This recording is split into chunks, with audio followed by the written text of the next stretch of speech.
Hello everyone, स्वागत है आप सभी का डाउटनेट की स्पोकन इंग्लिश क्लास में। और हमारा आज का जो लेक्चर है ये है टेंसेस का लेक्चर नंबर 4। बच्चे, आज की हमारी जो क्लास होगी इसके अंदर हम फाइनली हमारा फ्यूचर टेंस जो है वो स्टार्ट कर देंगे।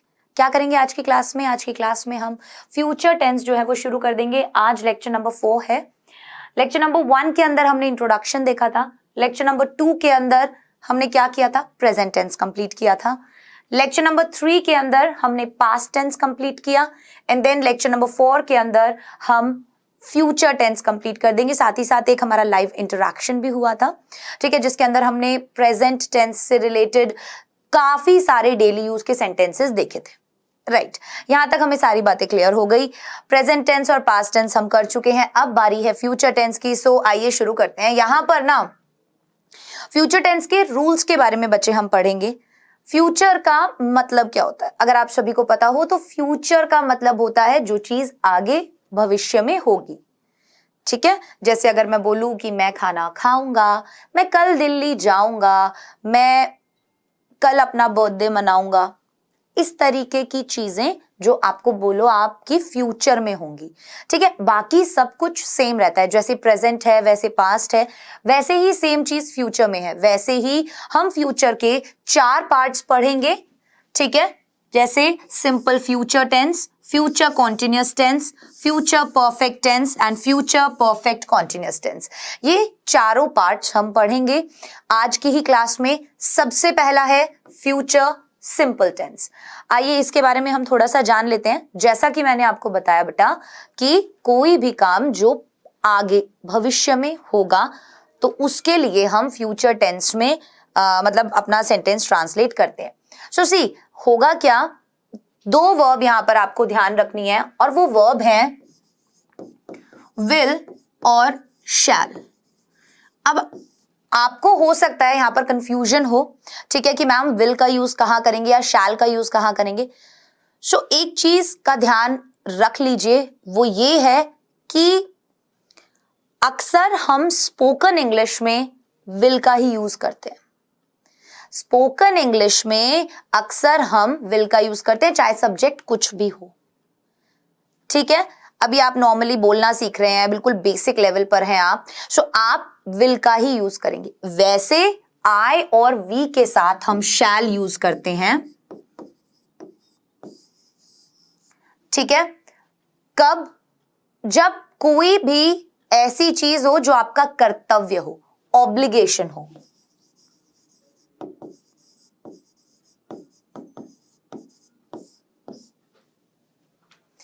ठीक है, कि कोई काम आपको करना चाहिए, आई शैल हेल्प, मुझे क्या करनी चाहिए? मदद करनी चाहिए। कहीं पर भी अगर ऑब्लिगेशन हो, मतलब आपका कोई कर्तव्य बने, जो काम आपको करना चाहिए, वहां पर हम यूजुअली आई और वी के साथ शैल का यूज करते हैं। बाकी जगह हम विल का ही यूज करेंगे। तो आपको यहां पर मतलब किस चीज से है? आपको यहां पर मतलब है कि आपको बोलना क्या है, तो आप विल का यूज बहुत इजीली कर सकते हैं। तो अभी मॉडर्न इंग्लिश में हम क्या करते हैं? हर जगह विल ही प्रेफर करते हैं। ठीक है, मॉडर्न इंग्लिश में हम क्या करते हैं? विल ही प्रेफर करते हैं। वरना आई और वी के साथ अब आपको बहुत सी बार हो जाएगा कि आप शैल का यूज भी देखेंगे। सो ये मत सोचिएगा कि वो चीज गलत है, नहीं, वो गलत नहीं है। ठीक है, चलिए। सो सबसे पहली चीज, पहचान कैसे होगी? सिंपल सेंटेंस अगर हमें बनाना है फ्यूचर इनडेफिनेट टेंस का, तो गा गे गी से होती है। गा गे गी। वो खाना खाएगा, वो सोएगा, वो नाचने जाएगा, वो काम करेगा, वो खाना बनाएगा, वो मम्मी की मदद करेगा। इस तरीके के जो भी सेंटेंसेस होंगे वो क्या होंगे बेटा? फ्यूचर टेंस के सेंटेंसेस होंगे। Are you getting me? See, जैसे मैंने ये लिखा, आई विल प्ले हॉकी, मैं हॉकी खेलूंगा। ठीक है, अब इसी सेंटेंस को हम नेगेटिव भी बनाएंगे, इंटेरोगेटिव भी बनाएंगे, इंटेरोगेटिव नेगेटिव भी बनाएंगे। हर तरीके का सेंटेंस बनाएंगे। तो अभी आपको क्या समझना है, गा, गे और गी। मैं ये काम करूंगा, मैं जाऊंगा, मैं सोऊंगा, मैं खाऊंगा, मैं पीऊंगा, मैं ऐश करूंगा और क्या। क्लियर? सो ये बात ध्यान रखिएगा कि फ्यूचर टेंस के अंदर गा, गे, गी किसमें, इंडेफिनिट में पहचान होती है। फॉर्मूला क्या होता है, हेल्पिंग वर्ब विल और शैल का यूज होता है। किसका यूज होता है, हेल्पिंग वर्ब विल और शैल का यूज होता है, प्लस वर्ब की first form plus object. So सी, सबसे पहले हमने क्या किया, वही सब्जेक्ट लिखा हमारा, विल और शैल में से लगाया कुछ भी, और हम वर्ब की फर्स्ट फॉर्म और ऑब्जेक्ट लगा देंगे। जैसा मैंने आपको बताया, आई और वी के साथ आप क्या करेंगे, शैल का यूज करेंगे यूजुअली जब कोई भी कर्तव्य आपको बताना हो, ऑब्लिगेशन आपको बतानी हो, ठीक है। अदरवाइज हम विल का यूज करते हैं। जैसे यहां पर कोई ऑब्लिगेशन नहीं है, सिंपल सी चीज है, तो हमने लिखा आई विल प्ले हॉकी, मैं हॉकी खेलूंगा, आई विल प्ले हॉकी। ध्यान रखना वर्ब की फर्स्ट फॉर्म लगती है। अब एक बात देखो, जब हम प्रेजेंट इंडेफिनिट पढ़ रहे थे तो प्रेजेंट इंडेफिनिट के अंदर हम क्या कर रहे थे, प्रेजेंट इंडेफिनिट में हम वर्ब की फर्स्ट फॉर्म के साथ एसईआईएस लगा रहे थे, और उसके बाद जब बारी आई पास्ट इंडेफिनिट की तो उसमें वर्ब की सेकंड फॉर्म थी। अब बारी आई फ्यूचर इंडेफिनिट की तो इसमें वर्ब की फर्स्ट फॉर्म है। ये चीजें आप अच्छे से याद रखेंगे ना बच्चे, बिल्कुल, ठीक है। सो गा, गे, गी से पहचान होती है, मैं हॉकी खेलूंगा, आई will play hockey. Helping verb कौन सी लगती है, विल और शैल लगती है, और मेन वर्ब की फर्स्ट फॉर्म लगती है, ठीक है। ये बात हमें समझ में आ गई। तो आई यहां पर क्या हुआ, subject, will helping verb, play verb की फर्स्ट फॉर्म, और हॉकी हमारा क्या हो गया बेटा, ऑब्जेक्ट हो गया। After that negative sentence. मैंने आपको हमेशा बताया, अगर आपको बात नेगेटिव में बोलनी है आप अपने हेल्पिंग वर्ब के बाद नॉट लगा दीजिए। अगर आपको बात नेगेटिव नकारात्मक तरीके से बोलनी है, नहीं लगाना है, तो आप क्या करेंगे, अपने हेल्पिंग वर्ब के बाद नॉट लगा देंगे। So see, subject will shall plus not, verb की first form object. So subject लिखा सबसे पहले, फिर हमने विल शैल लगाया, फिर हमने नॉट लगाया। तो हमेशा किसी भी टेंस में आप देखोगे हम क्या करते हैं, नेगेटिव सेंटेंस बनाने के लिए सब्जेक्ट के हेल्पिंग वर्ब के बाद नॉट लगा देते हैं। लगाते हैं या नहीं लगाते हैं, ठीक। So I will not play hockey, play क्यों लिखा, क्योंकि वर्ब की फर्स्ट फॉर्म हमें लगानी है। क्लियर हो गई ये बात बच्चे, ठीक है। सो यहां पर था आई विल प्ले हॉकी, अब हमें इसका नेगेटिव बनाना था, हमने क्या बनाया, आई विल नॉट प्ले हॉकी, ठीक है। आगे देखते हैं। उसके बाद बारी आती है इंटेरोगेटिव सेंटेंस की। इंटेरोगेटिव मतलब प्रश्न सूचक वाक्य।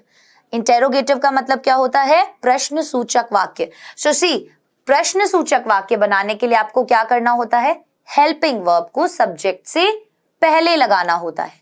क्या करना होता है बेटा, हेल्पिंग वर्ब को सब्जेक्ट से पहले लगाना होता है। सो सी, विल, फिर सब्जेक्ट, फिर वर्ब की फर्स्ट फॉर्म, फिर ऑब्जेक्ट लगाया हमने। मैं आपको अभी उतने ही लेवल का पढ़ाऊंगी ग्रामर के अंदर जो ये टेंसेस पढ़े, जितना अभी आपको बोलने के लिए चाहिए, ठीक है। जितना अभी आपको बोलने के लिए चाहिए, जरूरत पड़ेगी, केवल उतनी ही बात हम अभी करेंगे, और बहुत ज्यादा डिटेल में हम बाद में पढ़ेंगे, ठीक है। सो सी, यहां पर अगर आपको नॉर्मली बोलना है कि क्या मैं हॉकी खेलूंगा, क्या मैं हॉकी खेलूंगा, तो आप क्या लिखेंगे, विल आई प्ले हॉकी। बोलने में तो क्वेश्चन मार्क नहीं लगाते हैं, है ना, लिखने में लगाते हैं। सो हमें सीखना तो दोनों ही है, लिखना भी और बोलना भी। सो सी, किस तरीके से आपने बनाया, विल आई प्ले हॉकी, क्या किया आपने, सब्जेक्ट से पहले हेल्पिंग वर्ब लगाया। हमने क्या किया था बेटा, नेगेटिव बनाने के लिए सब्जेक्ट के बाद हेल्पिंग वर्ब के बाद नॉट। इंटेरोगेटिव बनाने के लिए सब्जेक्ट से पहले हेल्पिंग वर्ब, ठीक है। अब हम बहुत सी बार ऐसे करते हैं ना कि क्या आप मेरा ये काम कर देंगे, will you do my work, क्या आप मेरा काम कर देंगे, will you do my work. हम पूछते हैं इतने आसान तरीके से, तो हम वहां पर विल का यूज करते हैं, ठीक है। सी, इंटेरोगेटिव नेगेटिव सेंटेंस, अगर हमें क्या बनाना है, इंटेरोगेटिव नेगेटिव। जैसे विल आई प्ले हॉकी का क्या बनेगा, इंटेरोगेटिव नेगेटिव, क्या मैं हॉकी खेलूंगा का नेगेटिव क्या बनेगा, क्या मैं हॉकी नहीं खेलूंगा। मैं लिख देती हूं,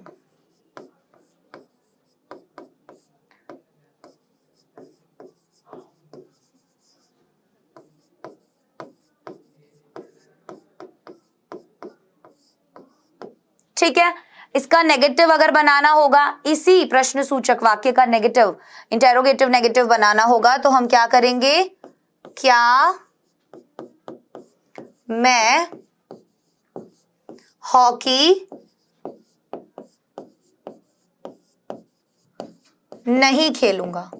क्या करेंगे हम, क्या मैं हॉकी नहीं खेलूंगा। तो आप क्या करोगे, सब्जेक्ट के बाद नॉट लगाओगे, क्योंकि विल तो हमारा सब्जेक्ट से पहले ही आ गया है, तो हम क्या करेंगे, सब्जेक्ट के बाद नॉट लगाएंगे। Will I not play hockey, will I not play hockey, क्या मैं हॉकी नहीं खेलूंगा।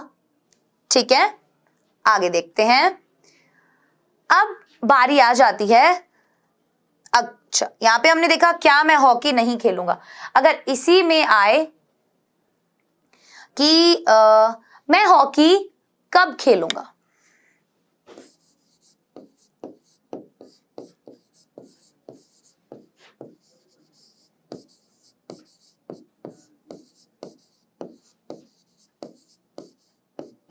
तो आप सभी को मैंने बताया कि जब भी, हर प्रेजेंट में भी बताया, पास्ट में भी बताया, कि जब भी सेंटेंस के बीच में क्या, क्यों, कब, कैसे, ये सभी चीजें आती हैं, तो हम उसकी इंग्लिश सबसे पहले लिखते हैं। कब मतलब व्हेन, फिर हम क्या करेंगे, इंटेरोगेटिव सेंटेंस है, विल लगाएंगे। When will I play hockey, when will I play hockey, मैं हॉकी कब खेलूंगा, when will I play hockey. ये बात क्लियर हो गई बच्चे, आ गई बात समझ में। ठीक है, इसका भी फॉर्मूला हम लिख देते हैं। जब भी अगर WH वर्ड हो तो उसके साथ फिर हम विल शैल लगाएंगे, प्लस हम अपना सब्जेक्ट लिखेंगे, प्लस वर्ब की फर्स्ट फॉर्म, प्लस ऑब्जेक्ट लिखेंगे। और अगर इसी में भी नेगेटिव बनाना हो कि मैं हॉकी कब नहीं खेलूंगा, अगर आपको ये पूछना है मम्मी मैं ये काम कब नहीं करूंगा, तो आप ऐसे ही बोलेंगे, मैं हॉकी कब नहीं खेलूंगा, when will I not play hockey, when will I not play hockey. मैं अब ये आशा कर रही हूं कि आपको ये एक जो पैटर्न है ये धीरे धीरे कर कर समझ में आने लगा होगा। जो पैटर्न मैं आपको समझा रही हूं ये धीरे धीरे करके आपको समझ में आने लगा होगा कि पहले हम सब्जेक्ट लिखते हैं, फिर हम हेल्पिंग वर्ब लिखते हैं, फिर हम मेन वर्ब लिखते हैं, फिर हम ऑब्जेक्ट लिखते हैं। और जैसे जैसे टेंसेस अलग अलग होते हैं वैसे वैसे उनकी वर्ब की फॉर्म भी अलग अलग होती है। अब मैंने काफी बच्चों को देखा कि वो वर्ब की सही फॉर्म का यूज नहीं कर रहे हैं जब वो सेंटेंसेस ट्रांसलेट कर रहे हैं, राइट। सो मेरी बात को ध्यान से सुनिएगा कि आपको यही चीज तो बहुत अच्छे से याद रखनी है कि कहां पर विल शैल लगेगा, किसके साथ रखेगा। मैंने आपको बोला था चार्ट जब मैंने दिया कि आपको इस चार्ट को बहुत अच्छे से याद करना है, बहुत अच्छे से, किस टेंस में कौन सा हेल्पिंग वर्ब और कौन सी वर्ब की फॉर्म लग रही है, सारा खेल इसी का है। बाकी ये सब चीजें तो सब में सेम है कि पहले सब्जेक्ट आएगा, फिर हेल्पिंग वर्ब, फिर मेन वर्ब, फिर ऑब्जेक्ट। दो चीजें बहुत इंपॉर्टेंट हैं। पहली, आप सेंटेंस पहचानेंगे कैसे, किस टेंस का सेंटेंस है। दूसरी चीज, कौन सी हेल्पिंग वर्ब और कौन सी मेन वर्ब उसके अंदर लग रही हैं। उसके बाद तो आप बहुत इजीली सारे सेंटेंसेस फ्रेम करने लग जाएंगे ना। शुरुआत में समय लगता है, लेकिन अगर आप स्टार्टिंग में ही हार मान लेंगे कि नहीं हमसे नहीं बन रहा, तो आप कभी भी इस चीज में सक्सेस नहीं पा सकते। ये 1-2 दिन में सीखने वाली चीज नहीं है। मेरा काम है मैं आपको रूल्स बताऊंगी, मैं आपको तरीका बताऊंगी। अगर मैंने बोला है उसको आपको अच्छे से याद करना है, मतलब इतना अच्छे से याद करना है कि मैं आपको नींदों में से भी अगर उठाकर पूछूं कि बच्चे मुझे बताइए इसमें क्या होगा, आपको पता होना चाहिए, आपकी जुबान पर होना चाहिए, ठीक है। तभी हम ये काम बहुत अच्छे से कर पाएंगे। और अगर आप सच में सीखना चाहते हैं बोलना कि हाँ मैम हमें सीखना है, तो बेटा सबसे पहले मेन कॉन्सेप्ट्स आपके दिमाग में होने चाहिए इसे बोलने के, और उसके बाद फिर आप कोशिश कीजिए लगातार लगातार लगातार बोलने की। M I clear? फाइन, आगे बढ़ते हैं बेटा। Future continuous sentence. देखो, फ्यूचर कॉन्टिन्यूअस टेंस मतलब कॉन्टिन्यूअस, जो काम लगातार चल रहा है। अब हम कोई भी ऐसा काम बोले जो फ्यूचर में चल रहा होगा, तो वही चीज हो जाती है, मैंने क्या बोला, रहा होगा। सो कॉन्टिन्यूअस में क्या आ जाता है, रहा होगा। ठीक है,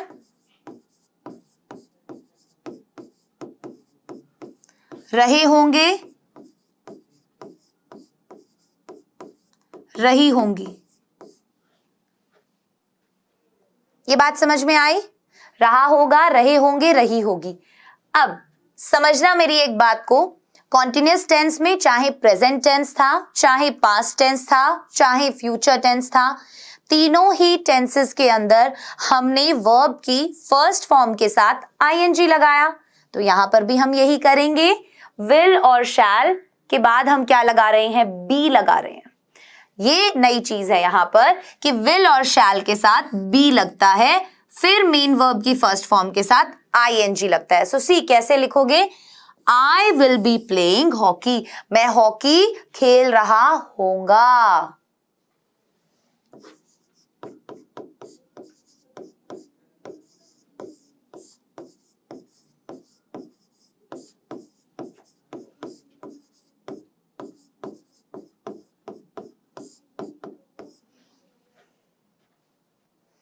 है ना, मैं हॉकी खेल रहा होऊंगा, आई will B playing hockey, will be playing hockey, मैं हॉकी खेल रहा होऊंगा। ठीक है, आफ्टर दैट अगर इसी का आपको नेगेटिव बनाना है, आप कैसे बनाएंगे मेरे बच्चे, see subject plus will shall plus not plus be. क्या ध्यान रखना है, हम हमेशा हमारे हेल्पिंग वर्ब के बाद नॉट लगाते हैं, तो यहां पर भी विल शैल के बाद आपको नॉट लगाना है, ना कि बी के बाद।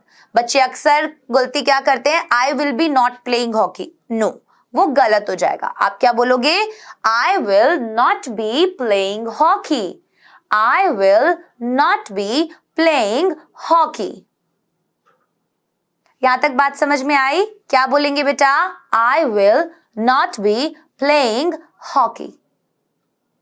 क्लियर हो गई ये बात, चलिए। सो सी कैसे बनाया हमने, subject will shall plus not plus be, then main verb की फर्स्ट फॉर्म के साथ ING and then object. So वो हमारा नेगेटिव बन गया कि मैं हॉकी नहीं खेल रहा हूंगा।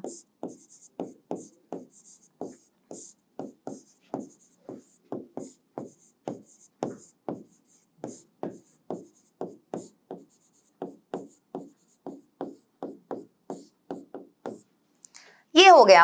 अब इसके बाद हमें अगर इंटेरोगेटिव बनाना है तो सिंपल सी चीज आप सभी को पता है, विल शैल को उठाकर सब्जेक्ट से पहले लगा दीजिए। आपको स्पोकन इंग्लिश में एक ध्यान रखना है, आप विल का यूज कीजिए। क्या ध्यान रखना है, आप विल का यूज कीजिए, किसी भी चीज के साथ आप विल का यूज कीजिए। I will, you will, they will, he will, she will, it will, Ram will, Shyam will का यूज कीजिए आप।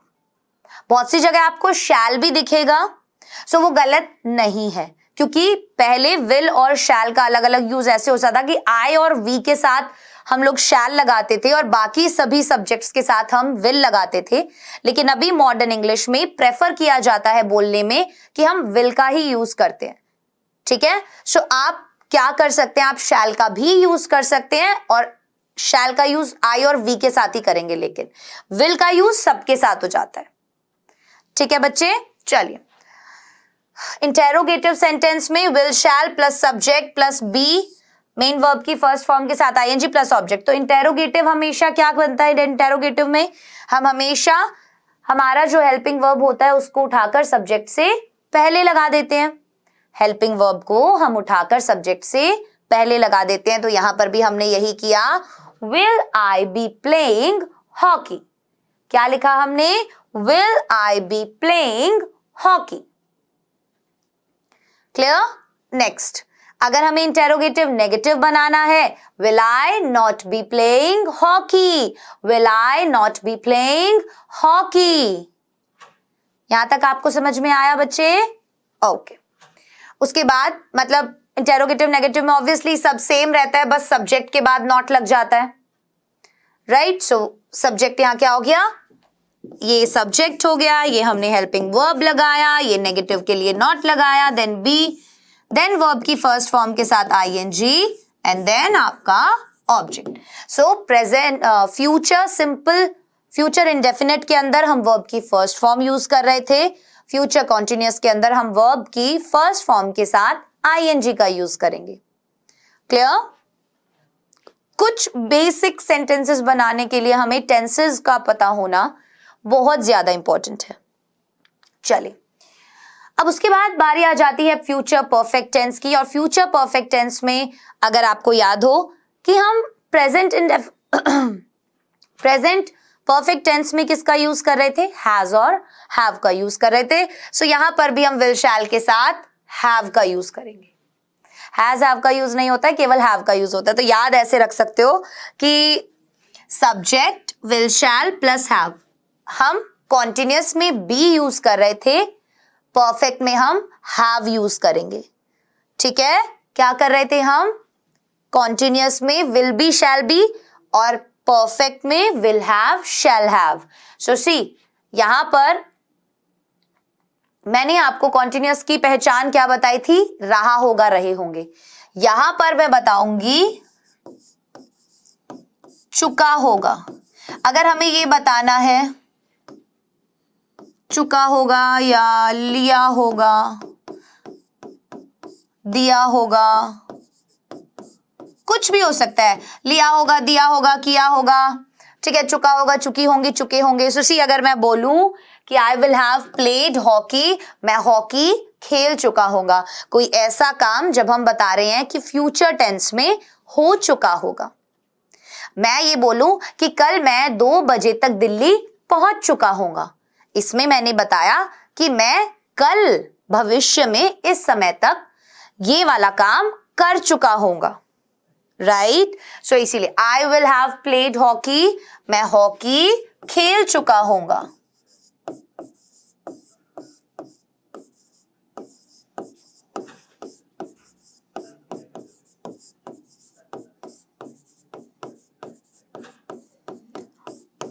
बहुत सारे सेंटेंसेस ट्रांसलेट हम करेंगे हमारे अगले लेक्चर में, लाइव इंटरैक्शन में करेंगे। और साथ ही साथ एक लेक्चर और अभी टेंसेस का होगा जिसके अंदर बेइंतहा सेंटेंसेस, हर एक टेंस से रिलेटेड हम वहां पर ट्रांसलेट करने की कोशिश करेंगे, सो दैट कॉन्वर्सेशंस हम देखेंगे ताकि हम क्या कर सके, सही तरीके से किस टेंस में कौन सी वर्ब लगती है उसका यूज करना हम सीख सके। और आपको क्या करना है? उन्हें बोलना है। जब तक आप बोलना शुरू नहीं करेंगे अपनी डेली लाइफ में, बिल्कुल नॉर्मल सेंटेंसेस के, जैसे आपको बोलना है मैं खाना खाऊंगा, आई विल ईट, आप ऐसे बोलिए। अगर आप ऐसे नहीं बोलेंगे तो ये जो याद करने का फायदा हुआ कुछ भी नहीं होगा।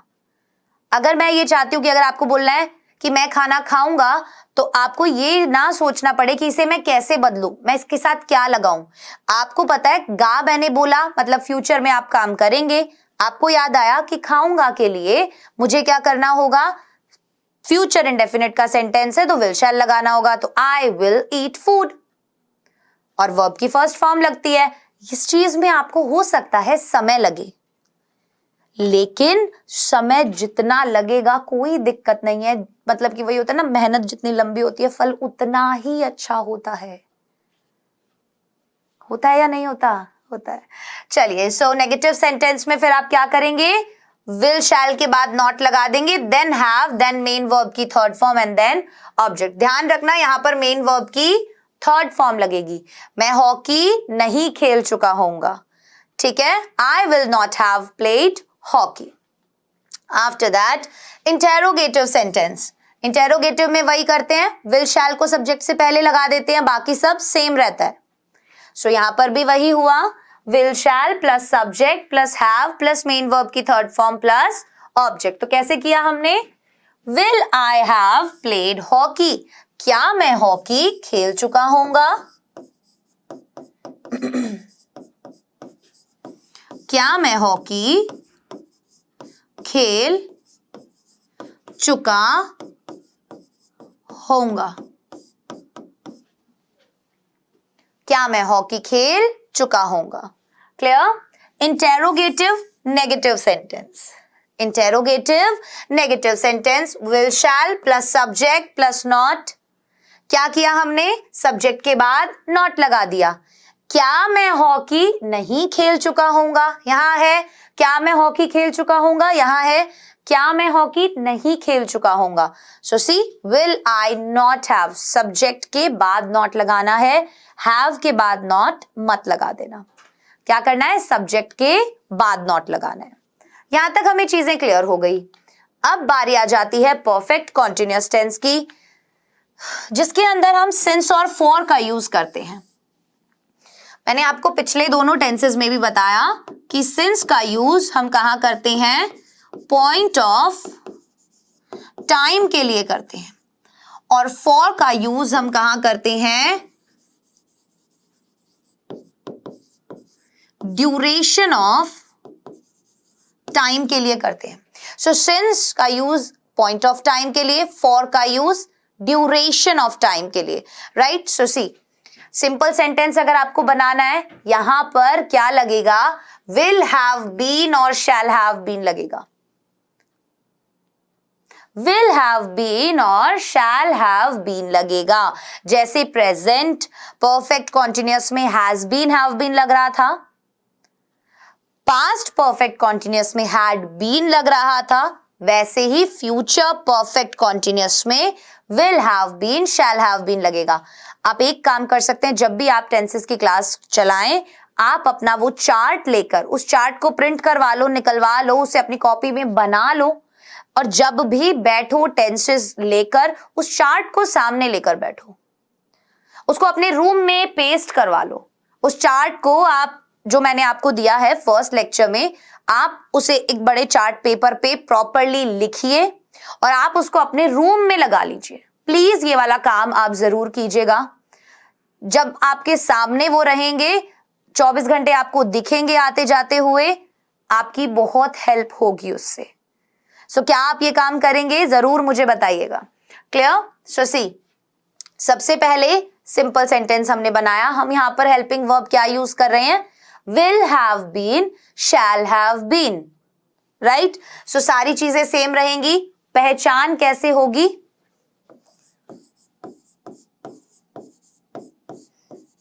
कोई भी काम फ्यूचर में कितने समय से चल रहा होगा, कोई भी काम फ्यूचर में कितने समय से चल रहा होगा, वहां पर हम फ्यूचर परफेक्ट कॉन्टिन्यूअस टेंस का यूज करते हैं। से रहा होगा, से रहे होंगे। For example, I will have been playing hockey for an hour. मैं 1 घंटे से हॉकी खेल रहा होऊंगा।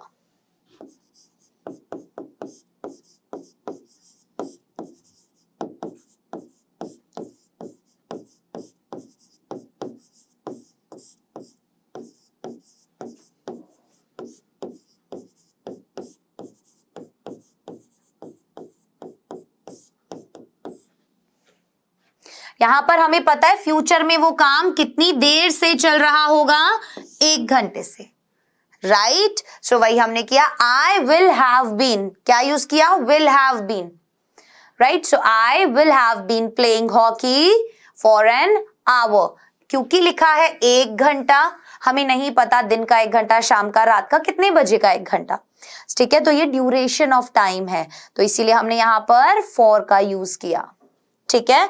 सिंस का यूज कब करते हैं, जब पॉइंट ऑफ टाइम पता हो, 2 बजे, 3 बजे, मॉर्निंग में, इवनिंग में, नून में, कब। क्लियर। उसके बाद आता है नेगेटिव सेंटेंस। नेगेटिव सेंटेंस में वही करेंगे, विल शैल के बाद नॉट लगाएंगे आप, then have been plus main verb की फर्स्ट फॉर्म के साथ ING and object. So see I will not have been playing hockey for an hour. मैं 1 घंटे से हॉकी नहीं खेल रहा होऊंगा। फ्यूचर परफेक्ट कॉन्टिन्यूअस में अगर आपको बोलना है मैं 1 घंटे से हॉकी नहीं खेल रहा होऊंगा, तो आप उसको ऐसे बनाएंगे,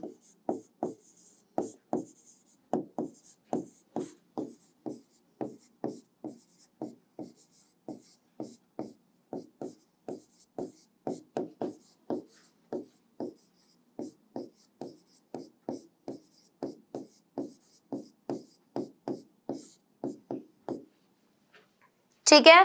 सेम चीज आ जाएगी इंटेरोगेटिव में, सब्जेक्ट से पहले लगा दीजिए विल शैल और हैव बीन बाद में ही रहेगा। हैव बीन बाद में रहेगा, सब्जेक्ट से पहले विल शैल आ जाएगा, बाकी सब चीजें सेम रहेंगी। सो क्या बनेगा, क्या मैं 1 घंटे से हॉकी खेल रहा होऊंगा, क्या मैं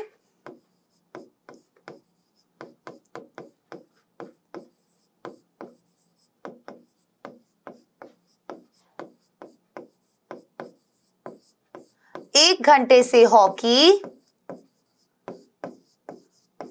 खेल रहा होऊंगा। Will I have been playing hockey for an hour? Will I have been playing hockey for an hour? Clear. उसके बाद अगर बारी आती है इंटेरोगेटिव नेगेटिव सेंटेंस की, सो आप क्या करेंगे, क्या मैं 1 घंटे से हॉकी नहीं खेल रहा होऊंगा, Will I have not been playing hockey for an hour? क्या करा हमने, will shall तो पहले ही लगेगा, सब्जेक्ट के बाद नॉट लगेगा। So will I not have been playing hockey for an hour. क्या यहां तक ये चीजें आपको क्लियर हुई? क्लियर। ये कुछ चीजें, ये कुछ भाई मेन वर्ब कौन सी लगेगी, फर्स्ट फॉर्म। तो सबसे पहले देखा फ्यूचर इंडेफिनिट के अंदर वर्ब की फर्स्ट फॉर्म, फ्यूचर कॉन्टिन्यूअस के अंदर वर्ब की फर्स्ट फॉर्म के साथ आईएनजी और will be shall be. Future perfect के अंदर will have shall have verb की थर्ड फॉर्म, और फ्यूचर परफेक्ट कॉन्टिन्यूअस टेंस के अंदर will have been shall have been और verb की फर्स्ट फॉर्म के साथ ing। मैंने आपको पहचान भी बता दी हर जगह कि कैसे आपको सेंटेंस पहचानना होगा। अब कुछ एग्जाम्पल्स देते हैं। अब देखो यहां पर हमने बहुत सारी जगह I के साथ shall का यूज किया है। जब मैंने बोला था कि कोई कर्तव्य आपको लगे ना, तब आप यूज करोगे। सो सी, मैं एक पत्र लिखूंगा, आई शैल राइट अ लेटर, मतलब ये आपको कल करना ही करना है, कल मैं ये काम करूंगा।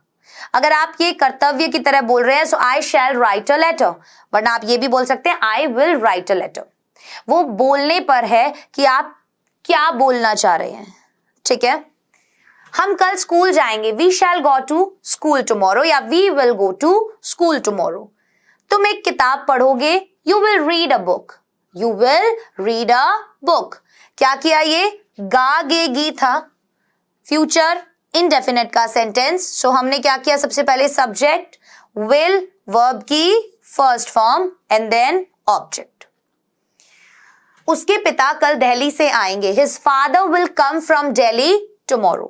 उसके पिता कल दिल्ली से आएंगे, her father या फिर his father will come from Delhi tomorrow। ये सब्जेक्ट है, ये हेल्पिंग वर्ब है, वर्ब की first form, rest part of the sentence. ठीक है, ये लड़के सोमवार को फुटबॉल का मैच खेलेंगे, these boys will play a football match on Monday. These boys subject will play a football match on Monday. क्या यहां तक आपको चीजें क्लियर हुई? एक बार वापस से आप इन सेंटेंसेस को देखिए। अब हम आगे क्या करेंगे, कुछ और सेंटेंसेस देखेंगे। सो सी, मैं कल अलीगढ़ नहीं जाऊंगा। यहां पर हमें पता चला कि फ्यूचर इंडेफिनिट का सेंटेंस है एंड आफ्टर दैट हम नहीं का यूज कर रहे हैं, राइट। सो हम क्या करेंगे, हेल्पिंग वर्ब के बाद नॉट लगा देंगे, और आई यहां पर लिखा हुआ है, सो हमने आई के साथ शैल लगा दिया। हम विल भी लगा सकते थे। So I shall not go to Aligarh tomorrow. So हमने क्या किया, विल शैल के बाद नॉट लगा दिया, राइट। लड़के दिन में नहीं सोएंगे, the boys will not sleep during the day.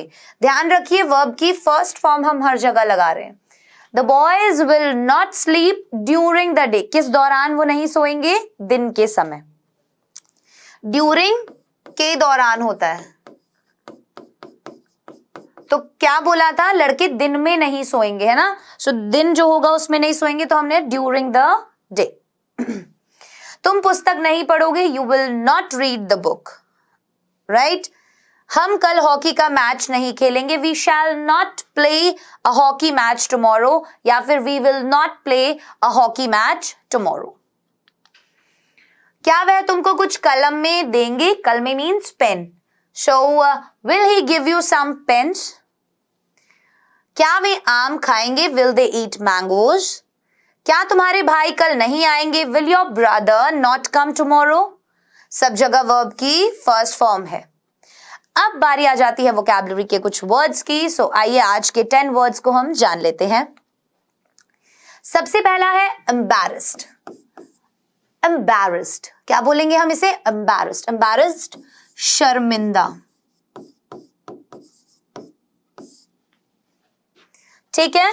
Amazed, next word is amazed. Amazed मतलब चकित, जब आप चकित रह जाओ किसी चीज के लिए। इम्पोलाइट, इम्पोलाइट असभ्य। ये वर्ड्स आपकी कॉपीज में होने चाहिए और आपको याद होने चाहिए। एंग्री, एंग्री गुस्सा। वेग, वेग मतलब कोई भी चीज जो स्पष्ट ना हो।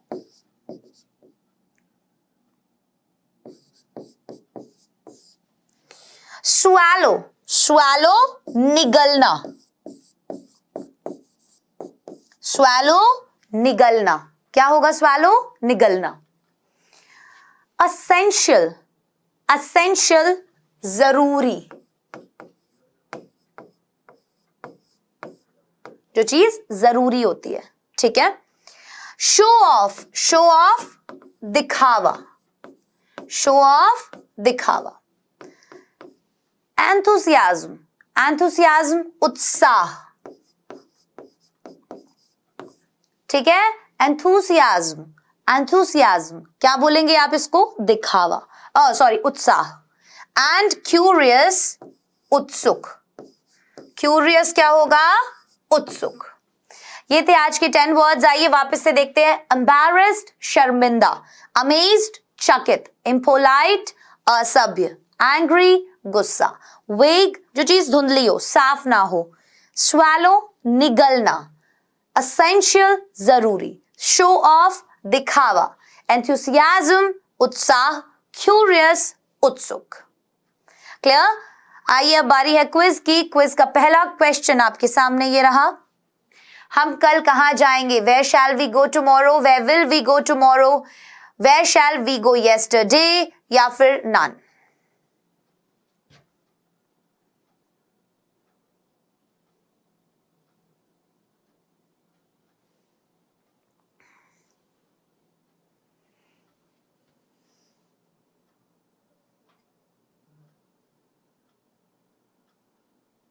नेक्स्ट क्वेश्चन, वह किसकी मेज तोड़ेगा? Whose table will he break? Whose table shall he break? Whom table will he break? या none?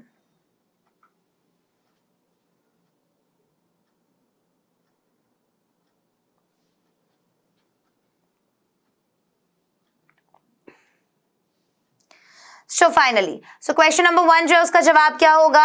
Where shall we go tomorrow? हम कल कहां जाएंगे? सी मैंने आपको बोला था आप दोनों ही चीजों का यूज कर सकते हैं, क्योंकि यहाँ ऑप्शंस में आपके पास दो हैं। सो आप वी के साथ शैल, आई और वी के साथ शैल लगाते हैं, सो इसीलिए हम ऑप्शन नंबर 1 को यहाँ ठीक करेंगे, लेकिन सेकंड भी ठीक है जब आप बोलते हैं। नेक्स्ट, वह किसकी मेज तोड़ेगा? अब यहाँ पर ही के साथ हम विल ही लगाते हैं, so whose table will he break, right. Future tense हमने आज की क्लास में कंप्लीट कर दिया है। हमने देखा कि कौन कौन से हेल्पिंग वर्ब लगते हैं, कौन सी मेन वर्ब्स लगती हैं, कैसे सेंटेंस बनाना है। अब ये है आपका होमवर्क। कुछ सेंटेंसेस मैंने आपको दिए, इन्हें ट्रांसलेट जरूर कीजिएगा। क्लियर? इसी तरीके से आप सीखेंगे। अब हमारी अगली क्लास भी टेंसेस के ऊपर होगी, जिसमें हम बहुत अमेजिंग अमेजिंग अमेजिंग तरीके से ट्रांसलेशन करेंगे, नई कॉन्वर्सेशंस देखेंगे। मैं आपको बताऊंगी कि कहीं पर भी आप किस तरीके के सेंटेंसेस का यूज करें, क्योंकि अब आपको सारी वर्ब की फॉर्म्स पता है, अब आपको हेल्पिंग वर्ब्स पता है। आप जब अगली क्लास में आए तो अपनी पुरानी 3 क्लासेस जरूर बहुत अच्छे से देख कर आए। 3 नहीं 4 क्लासेस, ठीक है। सो आप जब अगली क्लास में आए तो ये चारों क्लासेस आपके दिमाग के अंदर छपी हुई होनी चाहिए। If you really really really want कि आप इंग्लिश बोलना सीखे, so please try to do all the things which I am asking you to do.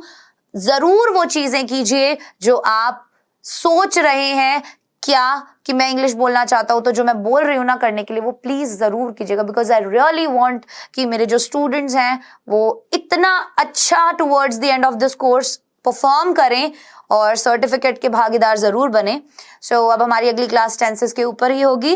अब आपसे मुलाकात होगी अगले लेक्चर में। तब तक के लिए अपना ध्यान रखें, डाउटनेट के साथ जुड़े रहें क्योंकि अब पढ़ना हुआ आसान।